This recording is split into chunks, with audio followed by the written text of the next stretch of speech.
Hello, welcome to 106 Life Factors. I am here with Hillmann. Hillmann, please introduce yourself.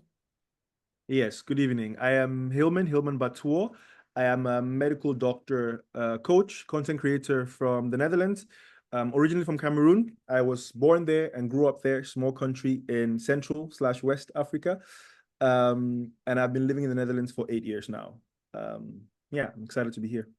So your medical studies took you across the globe to the Netherlands. So you Yes. studied your undergrad in Cameroon, and then so tell us the journey in terms of how how or why you decided to move to the Netherlands to study medicine. Yeah. So after high school, we believe that our education in Cameroon is much better till you get to university. So high school, it's preferably to do it there. So I did high school, and then after I finished high school in 2015, I did half a year of university in Cameroon. That was for computer science because I knew I was going to move to Europe. I had family in Europe, so it was easier for me to transition to Europe. I got scholarships for America and Germany, but I would be in America and Germany in a student visa. I would be in America and Germany in a student visa, as opposed to coming to the Netherlands where I had family. Okay. Uh, so that was for me in terms of cost as well. It was preferable for me to come to the Netherlands as opposed to going to America or Germany. So when I came here, I wanted to study artificial intelligence actually first. And then when I came here, there were no bachelors for artificial intelligence because I love the brain. I love how you could use the brain, just put that capacity, processing capacity into something artificial and have that help other humans. That's something I loved. But when I came here, I couldn't study the bachelor's for artificial intelligence. There were only master programs. So I had to look for something else which I could use to help people because the goal was always to help people. So medicine was always in my subconscious because family expected me to study medicine. Teachers expected me to study medicine in Cameroon. So it was something I could easily tap into. So that's how I decided to apply for medicine, hoping I would get in. I got in, and now I'm here today as a medical doctor.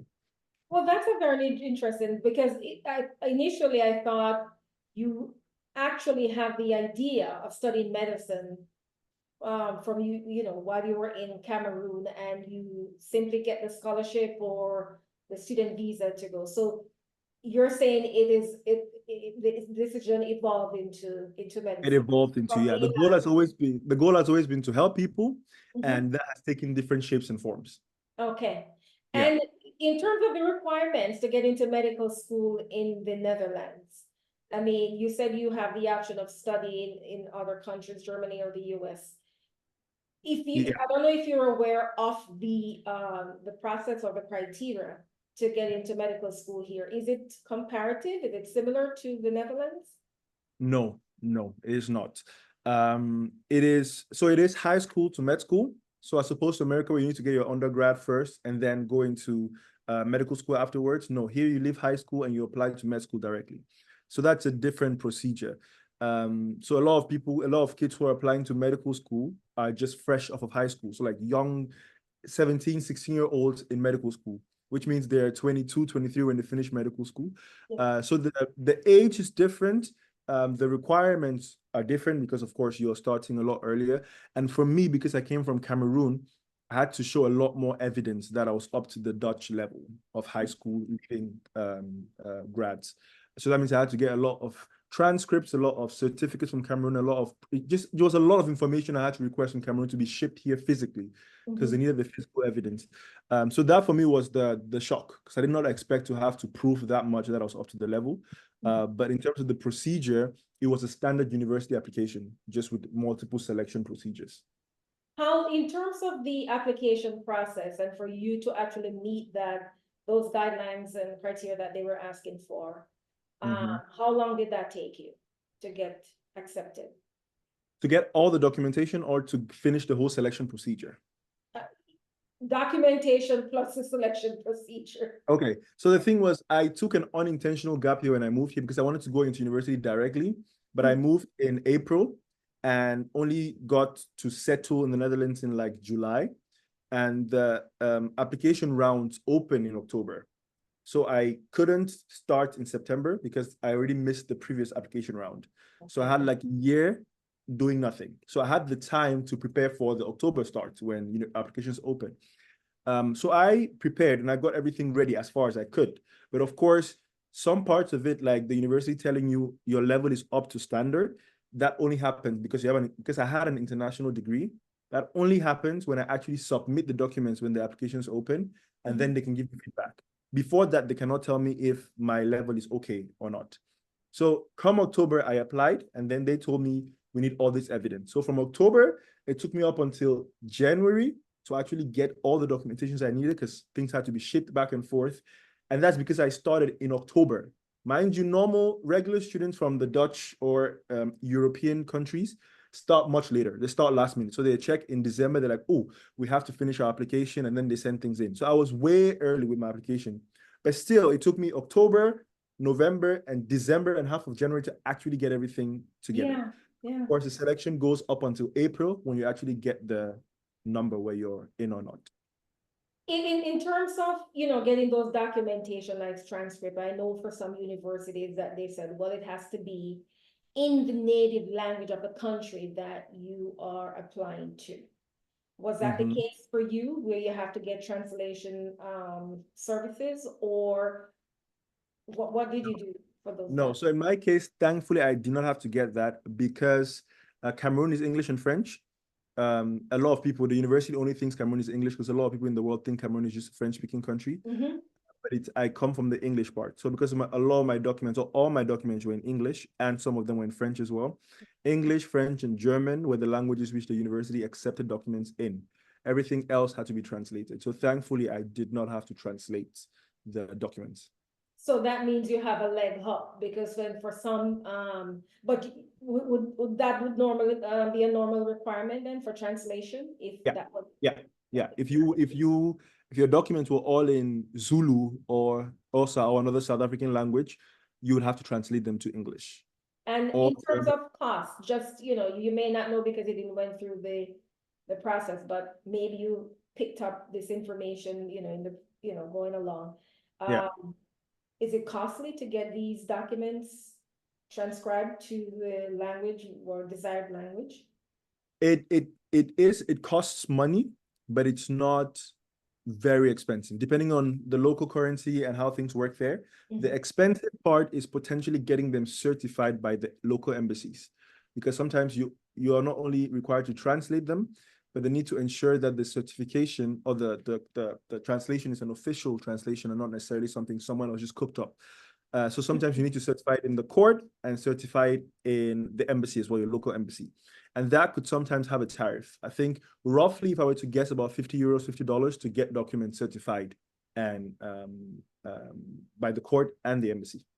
So you're saying the local embassy, but you're saying the reason why you chose the Netherlands is because you have family there. So you were still going there on a student visa then, or No. So I had a relative sponsored?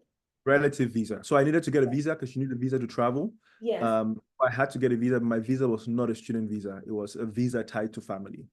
So why would the local embassy be involved in the transcript as it relates to the university? Yeah, so this is not my case. When you say local embassy, do you mean in Cameroon or in Netherlands? Cameroon. Okay. Yeah, in Cameroon. So the embassy in Cameroon is the Dutch legal representative there, and then they would check the documents and say, okay, this document has gone through the official court system here. We verify, and then they put their own stamp on it to verify that, okay, they have checked the documents and they're valid. So then everything which the Netherlands receives, they can trust because it has gone through their first screening filter. When you say through the court, is it that you have to take it through the courts, or you submit it to them and then they take the next step? No, so you have to, then this is for the translation. So the people who had to translate have to do this. The reason I know this is because I had to certify my birth certificate. And for me to do that, I had to go first to the court. It got certified in the court. The court says this is an original birth certificate. And then I had to go to the embassy, and the embassy had to put their stamp on it. We've checked this document and it's a valid Cameroonian document. And then you have to take that document to whatever organization. So like if the university requires you to send a certified copy of your birth certificate, then you would send that copy. If they require a certified copy of your transcripts and diplomas, you would send that copy. So if it needs to be translated and certified, then you would go through the same process and then send to the university. Great. So you said you did high school and you were explaining that, it's one of the interesting things is that you can leave from high school, go directly to med school. Yeah. So when you said you had several transcripts, so the transcript that you had was just high school, or did you said you did some aspects, you did some for 1 year of bachelor in Half a year, bachelor's yeah. degree in what area again? Is it AI or something else? Computer science. Computer science, yeah. And that ultimately, because when I came here, the Dutch government told me my diploma was not equivalent to their high school grads. So they told me I have to go back to high school. So first I'll have to learn the Dutch language, go back to high school and do 2 years before I could go to university. That's what they initially told me, just based on my high school diploma. I think it's just because they're not used to getting a lot of diplomas from Cameroon, so they kind of guessed. And then I appealed. I'm like, I know my education is solid and I cannot accept this. So then I reached out to them and I told them, listen, this are the courses I did. This is what I did. I also did a university half a year. So I did university courses. And because of the university courses I did and I had transcripts for that, they said, okay, we believe your level might be equivalent to our grads as well, but we'll let the university decide. So the university I was applying to had to do their own independent research as well to see if I was up to the level they required. And that's how I eventually got in. Imagine having to go back Yeah. 2 years. I don't want to imagine. I don't want to imagine. Yeah, I wasn't ready for that. So here's a crucial question. Is this requirement mostly for people coming from African countries, or would you say if they're coming from North America, like the US? Would that be the same requirement? No. It will not be the same because they have a lot of students from the US. They have a lot of students from the Caribbean. So they're used to that system. But it's because when I was applying, they had a lot of students from Nigeria, but they didn't have a lot of students from Cameroon. So for example, now they have changed the official requirements on the website per country. And Cameroon is there as, if you want to come in, this is the minimum requirements you need. You need GC advanced levels plus a year of university. When I was applying, that was not on the website. So they have gotten more students so they can gauge what level you need to be confident enough to say, okay, your level is equivalent to what we require. But back then it was not the case. So the more students they have, the more they know what level they can accept. And that's the easier it is to just apply with that level or that documentation and easily get through without having to spend months to get proof and other documentation. And what year was this when was it 2015 you said, or? I applied end of 2016 to start 2017. And you're saying they changed some of, they kind of changed the requirements. Yeah. Based on that application. I think my application and others as well. Isn't that interesting? You went through all of that and then here, but it could be that the process that you went through, and then I guess they see that, well, there's an equivalency and we can use, but do you know the population of students coming from your country, Cameroon, to that particular university? No, I can take a rough guess between like 100 and 200, but I don't have the accurate information. It's funny because in Germany, if I went to Germany with my certification and the grades I got, I would get the highest degree in Germany. So for example, Germany has a lot more Cameroonian students coming there because like I mentioned, they have scholarships. Yes. Netherlands doesn't. So it's so funny that two countries next to each other can have such different requirements, which makes it so much easier or more difficult for students coming from the same country, same level to get in. Because in Germany, I will be a top student. But in the Netherlands, they were telling me to go back to high school. So it just depends on how much influx they have. What's the implication there? Because you're saying that if the student is coming from probably US or Canada, that would be those requirements would not even be heard of. So, and then here you are, showing the comparison between, or the contrast between Germany and the Netherlands. What are some of the implications here? If you have to help people understand this, like they're confused and like, help me understand this. What would you say? I think on a very fundamental level, it is very demotivating because I was lucky I was already here. And I was lucky I had family that could translate these documents for me and help me concretely navigate the system. But I can imagine if I was in Cameroon having to do all this, to send documents, to ship documents, that's really expensive, to understand what the university requires of me and to be able to communicate those things. Because where I came from, we don't have communication with organizations like this. And even if we do, we're not serious about it. We don't trust it. So we're not asking the right questions. We assume a lot of things. We don't think we have a say to object decisions that are made, like I did when I was here. Those are things which you're not used to when you come from an environment like this. And having to do all of these things, especially if you're not here, there's a high likelihood that people will just drop out. Just it's not worth it. It's a sign it's not meant for me. I'm not going to go along with it. Whereas those are people who could well enough fit into the system, who could do really well in the system, but because the threshold to get in is so high for them compared to other people, because my classmates who were in America, I did the selection with them as well. They applied last minute. Like they took 2 days to send in the application, which I took months to prepare for. And you can imagine the threshold is just much lower. They wake up at night and they type in things and they're good. But no, people from countries like mine have to go through a lot to just get the go ahead to even partake in the selection. They've not gotten in, they just said you can partake. And I feel like that threshold being so high can really demotivate a lot of students who would really thrive in that environment from even getting in the first place. And if you're talking to a group of high school kids from the Cameroon or even neighboring countries there, who, is trying to make a decision whether or not to apply to universities in Netherlands or the US or Germany, what would you say to them in terms of, persevering through the process? Yeah, I would first advise, and that's one thing I advise to a lot of my mentees, get a coach, get someone who is doing what you want to do to help you, give you tips and tricks, or just help you navigate the process. Sorry, I have to turn this off.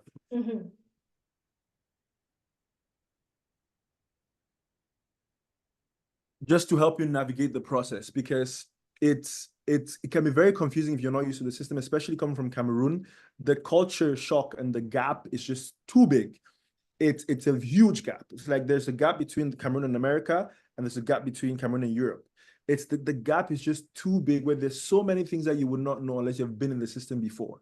So if you're not someone who has enough exposure to Europe, who has enough exposure to America, get someone who can guide you, at least tell you A is A and B is B, avoid A, go to B.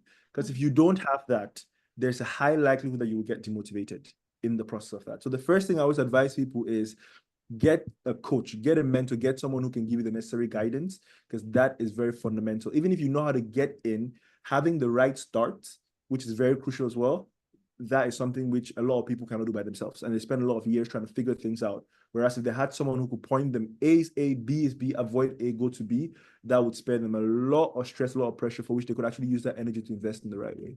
And I believe that's what you're doing with your experience. And we're going to talk about, where your path took you in terms of the education path. But you're doing that right now. You're opening up yourself to be a mentor and a coach to, it could be students from anywhere in the world, I'm thinking. From anywhere, yeah. To kind of give them, because I'm thinking the template is similar. Once you have that template, then once you hear the story, you're able to match how they should navigate this path, correct? Yeah, exactly. And that's what I did not have when I moved here. And it took me a lot of years to fix, because I learned Dutch, studied medicine in Dutch, had to integrate. It was just a lot of things I had to deal with in the beginning, which I think really compromised me in just being able to be a student and enjoy my student time while I could. I eventually made it work, but I feel like there's a lot of things which, if I had someone who could tell me A is A, B is B, avoid A, go for B, that would have saved me a lot of time and energy in figuring out this stuff myself. So I'm just trying to prevent others from having to figure out the same things that others who came before them have figured out as well. Because there's no point in doing that. We're just wasting time and it's not productive. I know you said time and energy, but I'm wondering if there's some psychological or emotional impact there as well. Maybe you're making it seem even a lot easier, but I'm sure some people don't have the stamina to sustain themselves through this, because as you said, the steps and the family support, as you said, to get there. All right, so you got through, you got your documents, they gave you the go ahead and said, here you are, we accept you. Can you slowly tell us the name of the university? Because you said it a bit fast. What's the name of the university in Netherlands? Maastricht University. So it's a city south of the Netherlands, Maastricht. Okay. And is this a private institution or government or a public institution? That's a good question.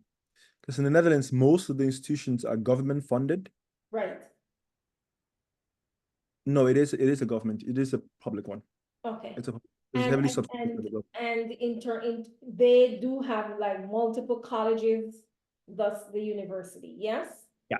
Yeah. And you right away decided that medicine is the one, or I think you said no, AI at first. So AI at first. But when I started applying for university in the Netherlands, medicine was what I applied for. Okay. Right. So now tell us this journey, because and the transition from AI into medicine. Yeah. Was it a cohort, meaning a group of students who decide to take this journey, study medicine? How does the curriculum, how is it set up? The curriculum. Yes. Yeah, so when I decided I was gonna go for medicine because AI was not an option since there were no bachelor programs, so I decided I was gonna go for medicine. And then in the Netherlands, you can only apply for one college, so you're not applying to so many medical schools. You can apply for just one per year. So that was easy for me. I went to the different medical schools that offered English programs because I was hoping to start in English, although I eventually started in Dutch. So there were only two. When I went to visit the colleges, and one of them appealed to me more, so I applied to that one.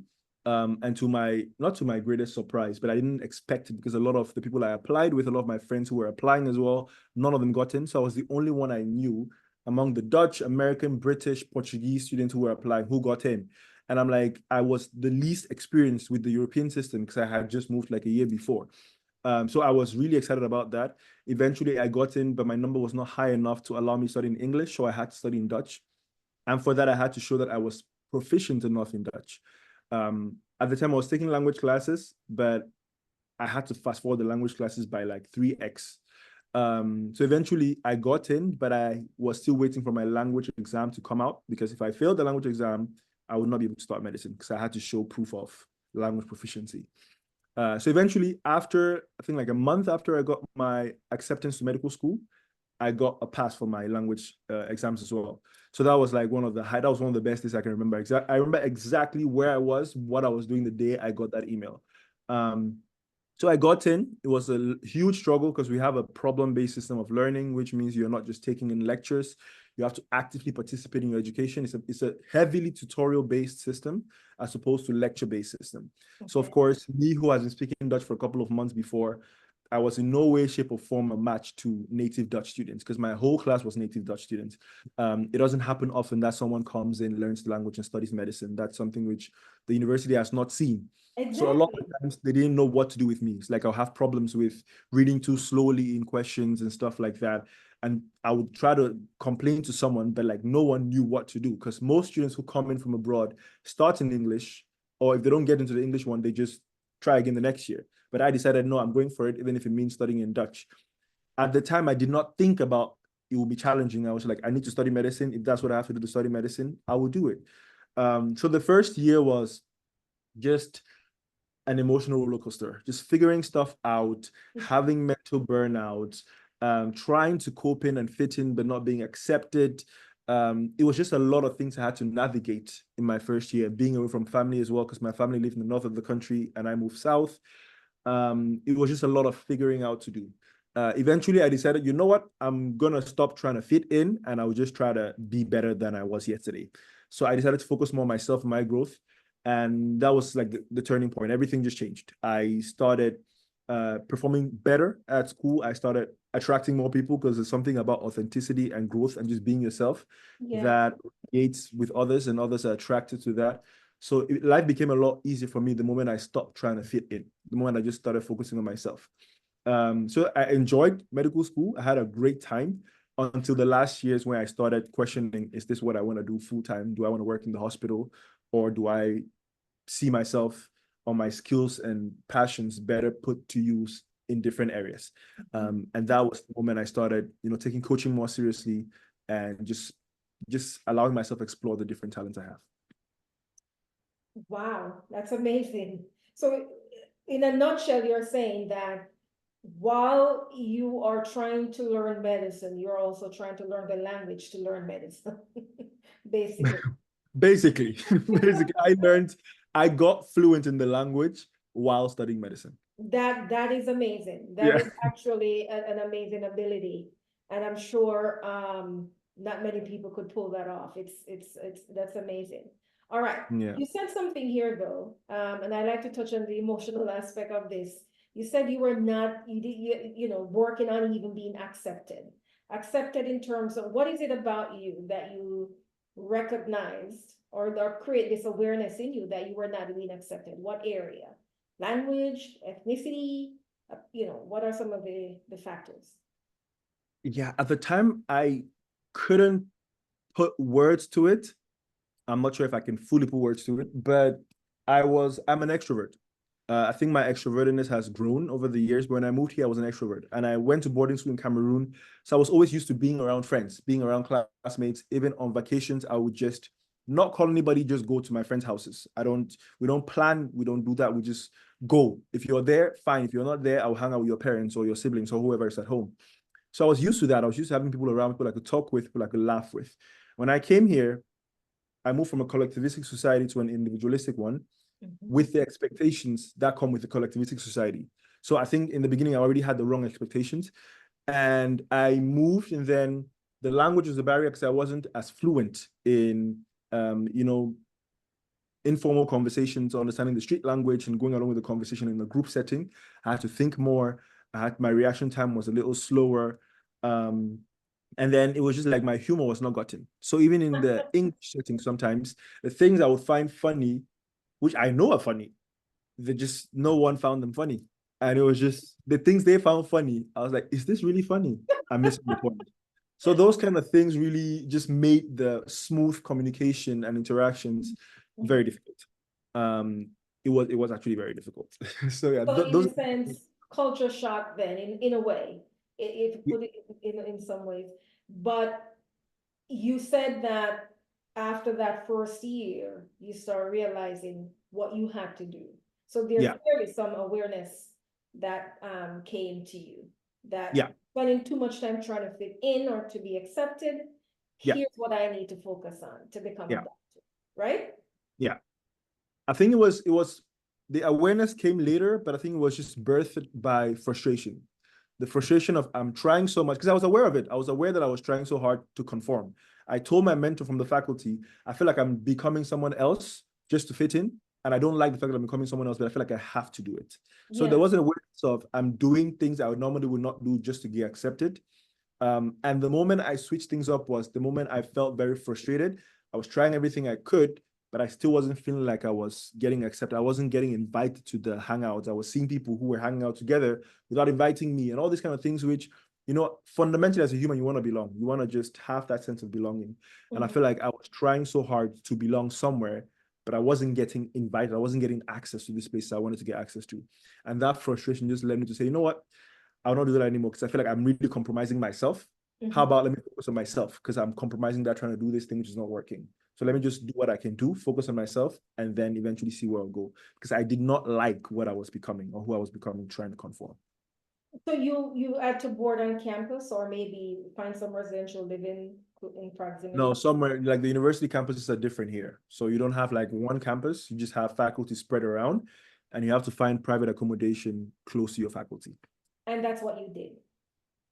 That's what I did. And the disadvantage for me was I lived farther from the faculty because it's difficult to find something in the city. So you normally have to find something like in a nearby village or something. And that just made the social interactions a lot more difficult too for me. Because I had to commute longer times, couldn't stay out late because I had to go back a long way, and those kind of things. So in my first year, midway through my first year, I moved closer to the city. That also helped. So if you're talking to your mentees or you're actually mentoring someone about the process of getting into the university, you already share all of that, but we haven't touched on the financial aspect of it. Yeah, Even before, say, yes, you do have family here, but even just the thought of attending a university, studying medicine or any area of computer science, for example, whichever one career area the person decide on.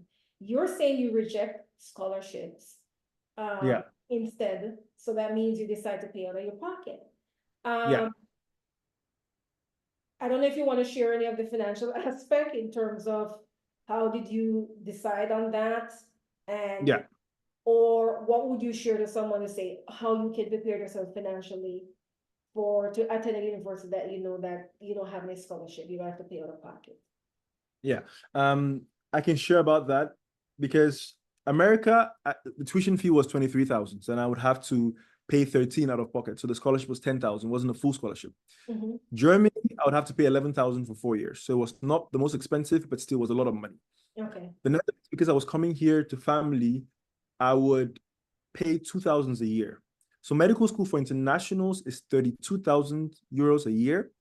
But for people who have family here, close family, of course, it's 2,000 a year.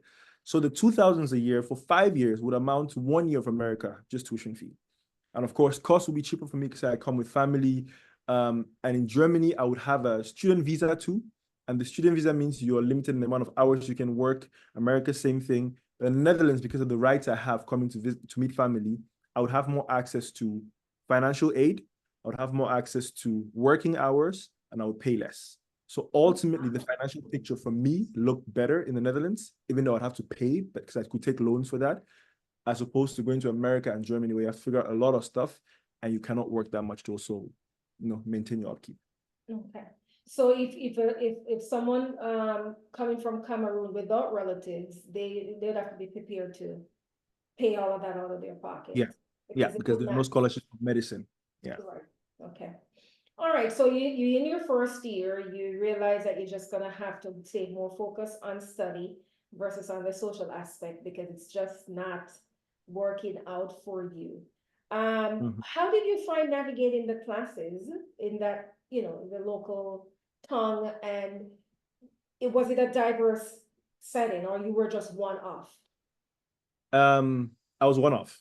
So I was I was obviously the only one who was not from there. So that was also difficult because I didn't have like someone I could share or vent with. There was no area of relatability in my class or in my cohorts or cohorts before or after me. So that made it difficult. I had to figure out a lot of stuff by myself. Like, okay, how do you navigate this? Do I study in Dutch and then translate to English and then translate back to Dutch because I have to present in Dutch ultimately? Because I really wanted to integrate. So I was doing a lot to make sure that I was at least not standing out in a very obvious way. So it was just really difficult for me to figure out what balance. So presentations, my classmates would take 20 minutes for because I saw them do it at group sessions. I would take 4 hours just because I have to study the content in both languages, then summarize the content in one language, then translate to the other language, and then put that in a PowerPoint presentation. So it was a lot of back and forth. And I think it's really because I was doing that and then trying to fit in. So it was just a lot of stuff I was putting on myself for no reason. And then when I decided to stop trying to fit in, I had more mental space to just focus on what I was doing. And then at that point, it became better. But the only time when I stopped, because I put so much pressure on myself to be as fluent and perform as well as a Dutch student, because I was used to that in Cameroon. I was always top of my class. So it was very confronting. My self-esteem was all-time low because I was struggling to, on a fundamental level, express myself. So when I stopped trying to do that and I just focused more on myself, only in year 3 can I confidently say that I just let go of the pressure to perform. Because the whole time, year 1, year 2, I was still doing the most to try to, on the fundamental level, not feel like I'm pulling the whole class behind. Like they have to always stop for me, they have to always slow down for me and stuff like that. It was only in year 3 that I really let go of the expectations of not making errors. I was like, I'm not native. I shouldn't try to fool anyone I'm native because it's a lie. I'm not a native speaker. So if I make errors, that's okay because I've been speaking the language for like 2 years. I feel like that acceptance only came in year 3. And that was triggered by just traveling a lot more. And that's why traveling for me is so dear because that exposed me to the world is so big. You travel 3 hours and your problems are gone. All of a sudden you can speak a different language and then all the struggles you have with trying to perform are no longer. That put things in perspective for me where I'm like, if a problem can be gone by just flying 2 hours away, how big and how real is that problem actually? And I feel like when I came back, my perspective just was a whole lot different. Great. So you're saying year 3. What's a total year of, say, theoretical, classroom tutoring, as you put it? 6 How much, years. how many? 6 years. And how many years of the residency or the practicum? 6 years on top of that. So you're saying 12 years? 12 years of medical school in total. So you have 6 years of Wow. medical school and then 6 years of residency. So then 12 years, depending on what specialization, of course, because if you're going for surgery, internal medicine, most specializations take 6 years. And your specialization? I haven't specialized yet. So that's what most of them are in the hospital. And I'm not trying to work in the hospital. So that's why I'm still trying to figure out what I want to specialize in. But depending on that, it's between 4 to 6 years, regardless of what. So where are you now? Okay, so you finish your theory, you got through the years of residency, correct? No, so I'm going, like, if I decide now what I want to specialize in, then I'm going into residency. Okay. but you have not decided yet. No. And you want to share about that? Because Um, you've already completed 6 years, 7 years? 6 years. Yeah, 6 years. And your So those six residency would have years, started, I'm sorry, the residency would have started this fall then. no, you can decide they start at different periods. So Okay, you apply to residency, you get accepted, and then you start. So you could start in January, you could start in March. There's no fixed cohort of residents. okay, I see. It's you are the resident and you start your residence program. And from when you start, 6 years. And because the first 3 years of medical school are theory, the next 3 years are hospital rotations. And then when you're done, you're an MD, medical doctor. And then the next 6 years are residency. So you're in neurology, cardiology, surgery. You're just doing that alone. And where I am now is at the end of my 6 years, the first 6 years, I said I was going to do neurology because I love the brain. So I went from wanting to do neurosurgery. It's like the life of a surgeon is not for me if I'm being realistic. And then I went to trying psychiatry. I was like, I'm too empathetic for this. I cannot let go of the patients when I'm home. It's not a sustainable career for me. And then I was left with neurology because those were the only brain options. And then at the end of my last rotation, which I did at the neurology department, the hospital was not feeling like my place. And that's when I decided to take the step back, think about more or less what I want to do. And then if I eventually decide to go to the hospital, then I'll figure out what I want to do in the hospital. But for now, I'm taking that step back to figure out, okay, I do not like the hospital. Let's try other things. Let's try coaching. Let's try mentoring. Let's try different areas of medicine. I'm working now in travel medicine. And based on what I decide in a couple of years, I have no rush. I'm not pressuring myself to do anything or be anything in a specific time span. I'm allowing myself the time and space to navigate these things. And eventually the decision I make, I'll either go into residency or do something else in healthcare systems or healthcare administration or something like that.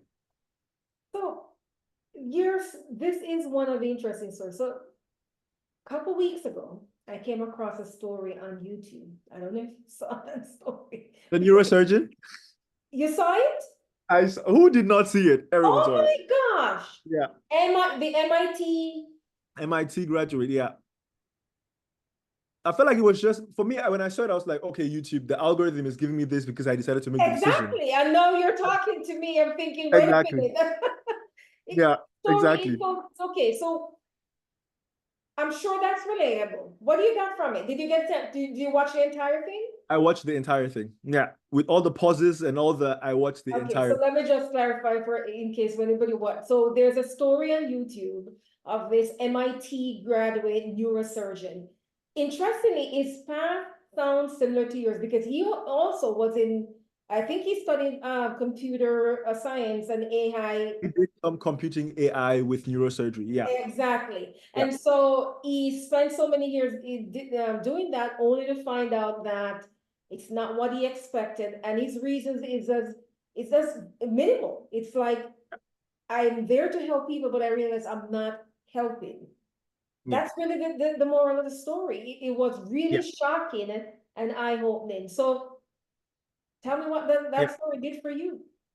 Yeah. And it was like a confirmation for me because it's Wow. he really loves what he's doing.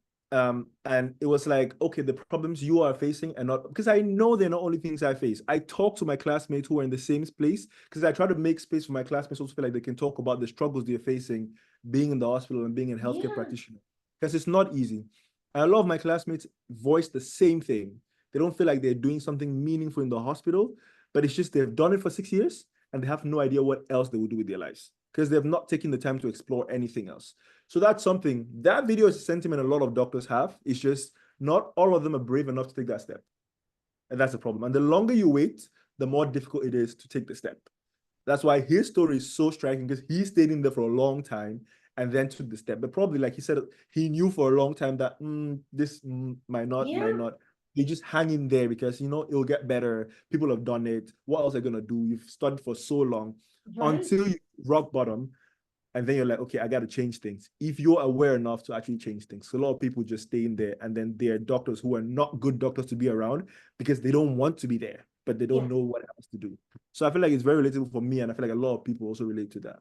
Yes, and so I have to applaud him and you or anybody else who are recognizing the humanism, the human aspect of medicine versus Yeah. the capitalist money-making area of it.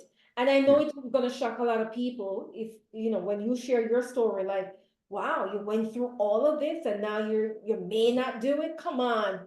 Because Yeah. we know it's such a rigorous process. We know that if you don't have it up here, you know, and emotionally and psychologically as well, you just will not make it. It will crack you. And so for you to get this far, a lot, you know, as you said, well, what else am I supposed to do? Yeah. But you now decide to take a different path. Share that path. Yeah. So the path now is I'm a Christian.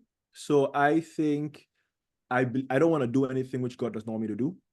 And I feel like for the longest time, he's been giving me multiple reminders of, look, this is something I'm putting in your heart. You can listen to me or you can do it your own way.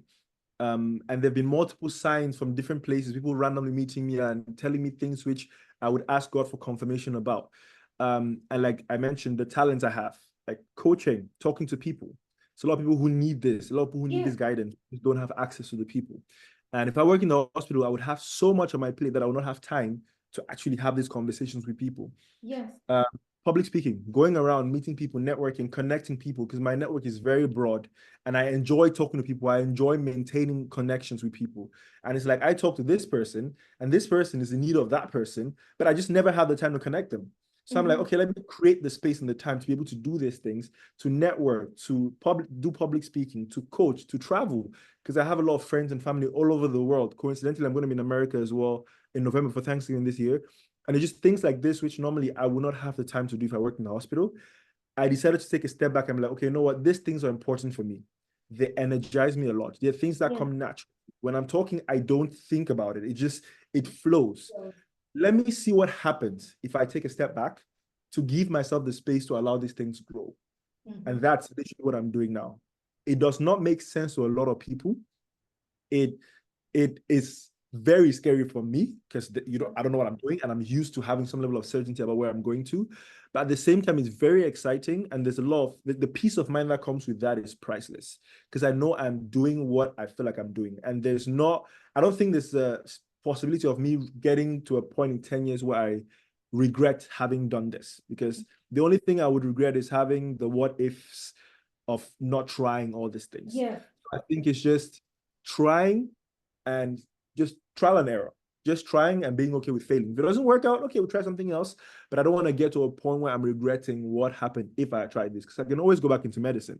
But the space and the flexibility to try all this stuff, that's not always going to be there because responsibilities are going to come in at some point and you just will not have that space. So I'm just giving myself the space now to try, learn, fail, unlearn, and all that kind of stuff, just growing as a person. And I'm sure you recognize that these are not easy decisions. No. It's and it would be such a wonderful view to probably have you and that MIT surgeon have a discussion because it is amazing how you find the strength to make that decision and for him to find the strength to make that decision because we can imagine you know even now making decision and you come across people they're going to react with shock that you actually decide to on a different path Yeah, and and this is that's the the goal story. too. That's the goal too. That's the thing. I want to, or not want to, but I hope that this also shocks people to realize that you have options. You can, of course, it's a luxury because I have the means to be able to take this step without having financial ramifications. I do have loans I need to pay off, but I just believe that everything is going to work out. But it's just where I come from, people don't think that they have the liberty to do what they feel like they like doing or what they're passionate about. And I'm trying to show others that you can do it. I went to medicine. If you need to get the degree, get the degree. But if you get the space to do what you actually want to do, you have the permission. You are worth it and you have what it takes to do that as well. Because a lot of where I come from don't see it, so they don't believe it's possible. But if they can see that, okay, someone is doing something which is very disruptive and they're successful in it, well, maybe I should try it too. Because I can already see that happening with my people around me now on a small level. So I can imagine when I actually get to the level or the places where I think I'm going to get to, how much impact that is going to have on others who maybe are scared to dream farther than they've been told they can dream. So that's hopefully what I'm trying to achieve as well, just by staying true to my own path, that others can see that and stay true to this as well. And that's such a very strong message, especially to, adults and youth leaving high school or in high school and trying to make sense of the future of their life, or get to college within their first year and, under pressure from parents to choose this, do this, that kind of thing. Yeah. And have to navigate those social life, cultural aspects as you mentioned. So right now you are basically taking a break, or No, I'm still working. I'm working just outside of the hospital. So I'm okay, working in travel. share the area that you're working in. I'm working in travel medicine now. So that has to do with people who are traveling to maybe Asia, South America, Africa, who need awareness on what to be aware of, like the diseases that come there, prophylaxis, what do you have to take, just a lot of prevention around traveling. I'm doing that part-time while doing the other stuff I mentioned and talked about part-time as well. So I am working in medicine, just not in the hospital. How much percentage of mentoring, of your time is involved in mentoring? And how busy are you in that area? Are you still trying to build up that clientele? The mentoring one, because the mentors I have are it's a personal relationship, it's a longitudinal one. I would say like 5% of my time goes into mentoring. Oh no, sorry. 5% of my time goes into mentoring, but a lot more, so around 10-15% of my time goes into coaching. So coaching is the one I do more often than mentoring, because mentoring, it's a lot of time investment for me. Whereas coaching is, okay, you come with a question, we navigate the question for you, or we have multiple sessions to help you figure it out, and then you're good to go. Whereas the mentorship is, I'm taking you under my guidance. So, and you have access to me unlimited. You can call me at 3 a.m. in the morning and I will pick up. You can tell me I am available for you. And that is very exhausting. I've noticed it takes effort to really be available for people like that. So I have like 7, 8 mentees now that I really am passionate about guiding them. And I'm skeptical about taking on new ones, except I can clearly see that you're ready to be mentored. So a lot of people like the idea of mentorship and like the idea of having a mentor or access to a mentor, but they don't use the mentorship. And I've come to realize, no, I'm not stewarding my time properly or my energy, because I invest energy in you and you're not even ready to use whatever we're doing here. Like you don't have to take what I tell you, but at least do something, be proactive in your own growth process. And a lot of times people don't have that. They just like the idea of having access to you. So that's something I'm trying to scale down. Unless you're serious about mentorship, then I take under my guidance. Otherwise, we just have coaching sessions to figure out what you need to figure out. Yeah, so for the mentor, it's like anything and everything, right? Yeah. And so, so the coaching seems to be more specific, more narrowed to specific areas that you want. So that's an excellent way of describing it. So with this pathway, that how does your Christian philosophy leads into your mentoring or coaching skills and other areas, or the speaker roles that you may take on? I mean, is there any of that philosophy that's going to be embedded in any of this? Subconsciously, yes, because I think a lot of it comes from a place of love. And I think for me, there's a verse in the Bible or a parable of a piece of text in the Bible that talks about right stewardship. So stewarding whatever God has given you rightly. And I feel like one area in life that really sticks out to me is in time management or time stewardship. And I've lost a couple of family members who are really close to me. And I feel like that really catalyzed my maturity and really was like a wake-up call to me, where that person was very young. They were there yesterday and today they're no longer there. You have no guarantee that you're going to be there tomorrow.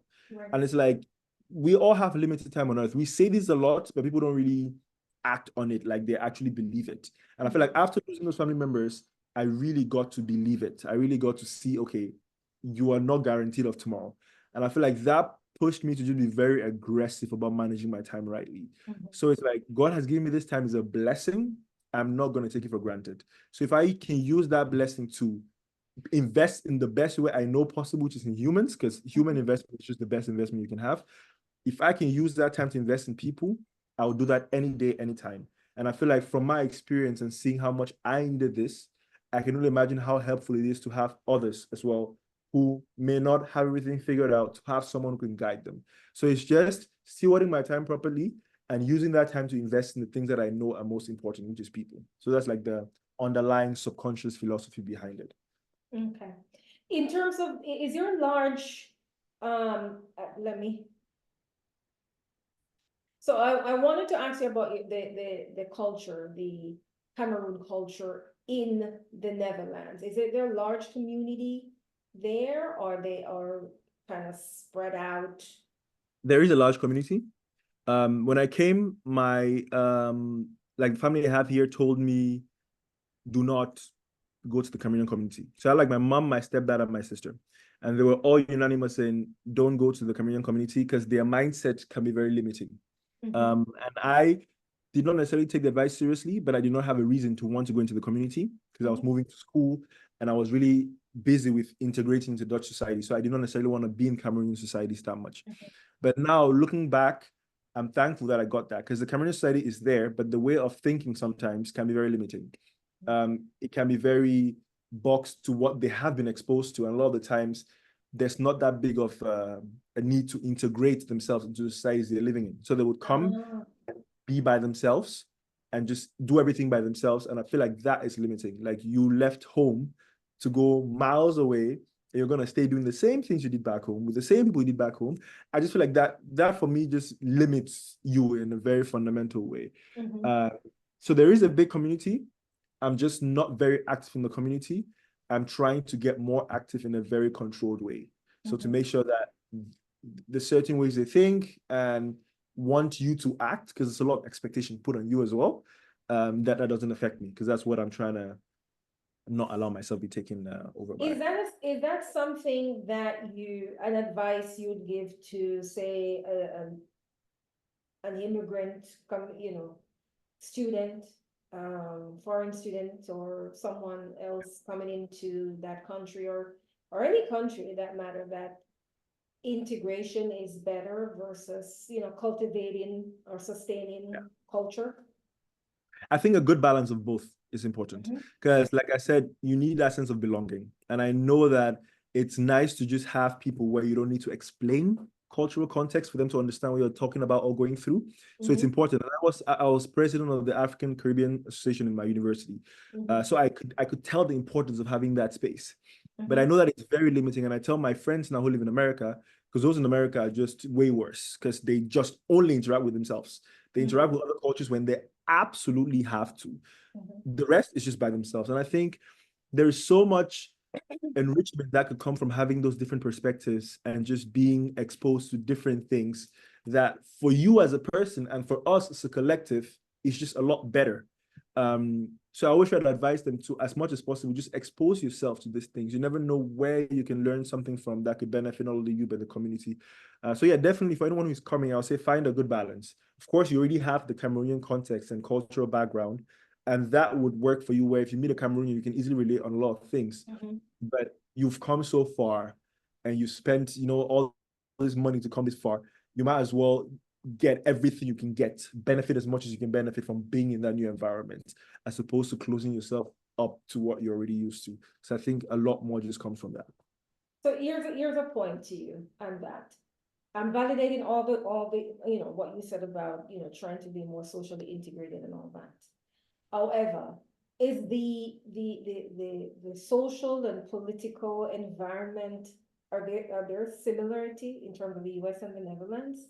Because here's another side of the story of Mm. that perspective then. That some people, it's not so much that they do not wish to integrate, but it's that they are forcibly isolated in some ways Mhm. through discrimination, prejudice, stereotypes. And in order to protect themselves, they remember initially, earlier on you said, I'm coming from a collectivist society into an individualistic society. And if it's difficult for anyone to culturally assimilate to that, say in the Netherlands, for example, couldn't it make sense for them to find their sense of belonging in their what we call ethnic enclave, for them to like literally breathe. Because Yeah. if you're being isolated, if you're being discriminated upon, and all these other things, wouldn't it make sense to run to your own people for Yeah, exactly. I think that makes, and that's one of the benefits I saw from having that space as the African Caribbean community, right? And I think that is important. But again, I'm someone who always strives to, I think an overload of one side is never good. Like an overdose of one side is never good. Where you have that space and it's good. Go there, get refueled, revitalized. But for example, we're living in Europe. We cannot avoid having to work with Europeans because we're not trying to come into their country and just create our own mini country in their country. I think fundamentally that just does not sit right with me. So there has to be a level of interaction and integration. At least on a fundamental level, it is respectful. You're in their country. I know they came to our country and they did things, but we're not trying to by repay evil with evil. Where if you have to interact with Europeans at work for 60% of your adult life, which is what you spend at work normally on average, and you don't like them, fundamentally that is going to drain you so much that even the refueling you're going to get from your community is still not going to be enough to get you to an optimal functioning state. And I'm like, understand this and understand that you need to some degree have a certain level of good rapport with the people you're working with a good heart. If you don't get accepted, the chance exists, that's fine. As long as you are trying and you can go to bed with yourself knowing, okay, I'm trying, and this which is happening now, I cannot control it. I have my society, my community there to like refuel me where I can vent about these kind of things. But on the fundamental level, you are trying. Because I feel like the energy you send off when you're not trying and you're actively trying to be against them, it ultimately drains you. It ultimately drains you a lot more than you actually trying. And I feel like that for me is the thing which I see and I'm like, I don't know if that's worth it. I'm not sure. I do like, I appreciate that point, and I'm glad I'm hearing it from you because I've always, thought about these things where, people struggle with whether, what we call the pluralistic model in a way. As you said, you can't leave your home country and come and set up a mini country in somebody else's country. I kind of like that statement, but that is what is happening, especially in the US. The pluralistic model, it is being, it is something that people think that, well, if I'm Jewish or if I'm Muslim or if I'm, of this faith, and then, I can create my own little ethnic enclave, or if I'm Korean or if I'm Chinese and so on. And that is where people felt like they're cut off from each other because of that isolation. So that's a good point, that integration is important and we have to. So I like that, and we can end it here, but what's your takeaway? Because I know you have to go. What's your takeaway here? Your last point. I guess my takeaway is there is power in sharing your story because that's the only way I'm sitting here today with you, right? And this has been a great conversation. And I think the work you're doing is very much in alignment with the work I'm doing. It's just pouring forward or paying forward. And I feel like I would not be here if I did not take that step to share my story, believing that it's gonna get to someone someday who needs to hear it. And the fact that we're sitting here today is testament to that as well. So just to anyone out there who's listening to this, regardless of how small it may seem for you or how insignificant your journey may seem for you, that might just be what someone else needs to hear or needs to see or needs to be exposed to believe that they can take that next step as well. So never shy away from sharing your story, regardless of how insignificant it may seem to you at the moment. Hillmann, thank you so much for sharing your story. It's very inspiring, and I'm sure this information that you put forth, I will be able to use it as a template again to help others. Thank you. Thank you very much for having me. Bye-bye. Thank you. Bye-bye. All right. Have a good evening, yeah? Bye. Bye-bye.